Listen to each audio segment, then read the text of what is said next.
Liver நோயை வந்து 4 வகைகளா பிரிப்பாங்களாம். First வந்து ஃபேட்டி லிவர் அப்படின்னு சொல்லுவாங்க. ஈரல் வந்து கொழுப்பு அதிகமாகிறது. ரெண்டாவது லிவர் ஹெபடைட்டிஸ் சொல்லக்கூடிய ஈரல் வீக்கம்னு சொல்லுவாங்க. மூணாவது லிவர் சிரோசிஸ் சொல்லக்கூடிய ஈரல் சுருங்கல். இதனோட கடைசி கட்டம் தான் 4வது ஸ்டேஜ் லிவர் ஃபெயிலியர், அதாவது லிவர் டீஃபங்க்ஷன். இதுல ஃபர்ஸ்ட் ஸ்டேஜ் ஃபேட்டி லிவர் வந்து 2 வகைகளா பிரிப்பாங்களாம். ஒன்னு ஆல்கஹால்னால அவர்கள் ஃபேட்டி லிவர், இன்னொன்னு ஆல்கஹால் சாப்பிடாதனால அவர்கள் ஃபேட்டி லிவர்.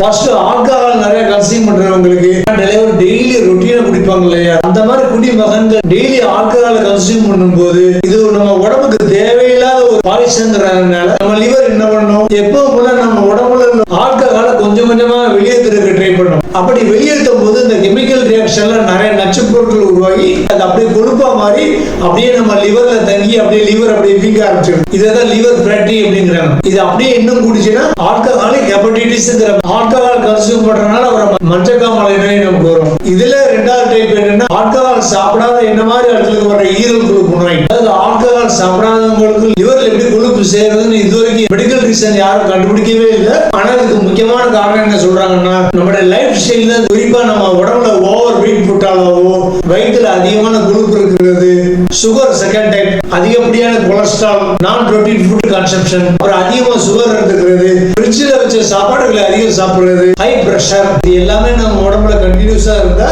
இந்த காரணங்களாலே நம்ம லிவர்ல கொழுப்பு அதிகமா படியுமா.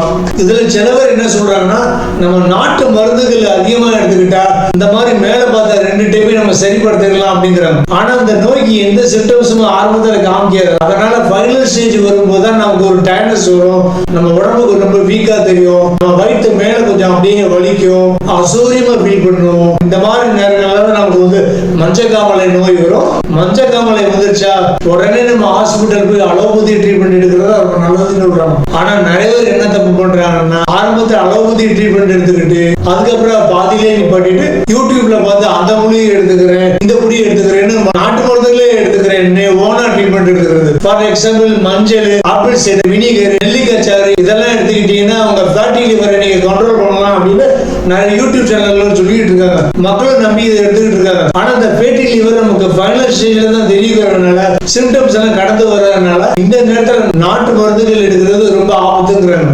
ஏன்னா இதுவரைக்கும் எந்த மெடிக்கல் ரிசர்ச்லயும் நம்ம மேல சொன்ன மஞ்சள், ஆப்பிள் சைடர் வினிகர், நெல்லிச்சாறு இதெல்லாம் லிவர் ஃபேட்டினஸ் குணப்படுத்துறதுக்கு எந்த ஒரு மருத்துவ ஆதாரமும் இல்லை அப்படிங்கிறாங்க. அதனால அந்த லிவர் ஃபேட்டி விஷயத்துல இந்த ஓனா ட்ரீட்மெண்ட் எடுக்கிறது, நாட்டு மருந்து ட்ரீட்மெண்ட் எடுக்கிறது ரொம்ப டேஞ்சர்ங்கிறாங்க.